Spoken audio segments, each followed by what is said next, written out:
I had it pretty easy growing up, school-wise anyways. I was always good at tests, rarely had a problem with homework, and never really had to study. However, after 9 years of this, I really needed a change. And since I grew up in New York City, I had a plethora of options when choosing a new school. When I finally came to Bronx Science, I realized that this might be the first time in my life that school could actually be a challenge for me. Because of this, I played it safe and only took one special permissions course, Honors Spanish. Since I had taken it pretty easy freshman year, I decided to add more special permissions courses. And since I was a stupid 15-year-old, I decided to take the recommended maximum number of special permissions courses, 1 AP and 2 honors courses. Unfortunately for me, I didn't realize that at the time, because I had taken honors Spanish and passed the Regents, I would have to take a post-Regents Spanish course, which was a little more difficult than a regular honors course. This meant that I was actually more than maxed out on special permissions courses, and the workload from those courses hit me hard. Because of the amount of work I was getting, I had to drop all of my after-school extracurriculars. The loss of those extracurriculars as de-stressors really hurt me and forced me to find a new outlet for my stress.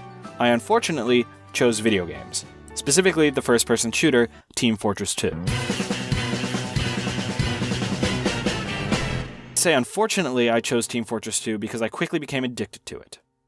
It was a great de-stressor in the short term while I was playing it, and a good way to take a break in between homework assignments. However, as soon as I was done with the game, I immediately felt all the stress of my work return and desperately wanted to go back to playing. Soon, the want became too much, and I would procrastinate on work to keep playing and escape. Unfortunately, that led to me having to do more work in a shorter period of time, which only increased my stress levels, which led to me playing more video games, and I think you can see where this negative feedback loop is leading. Because of this, I developed stress onset irritable bowel syndrome and was bedridden for most days out of a week. All of this culminated one day in my second semester when I was called into my guidance counselor's office and was told I was to meet with the head guidance counselor in a week's time to talk about my future at Bronx Science. I was given 3 options. The first 2 were almost the same.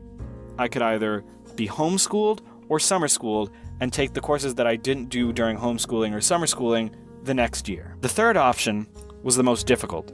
I would have to do all of the work on my own without any help from anyone. However, I was told if I chose this option and failed, there would be no backup plan for me. I chose the third and most difficult option, simply to avoid embarrassing myself and my school. Luckily, all of my teachers were very supportive, and I was able to pass by doing the work on my own. Unfortunately, my misery was not over. The following year, I wasn't allowed to take any special permissions courses, and I understood why. I was a health risk not only to myself, but to the other people, and it wasn't worth it for me or the school to put me in a position where I might hurt myself again.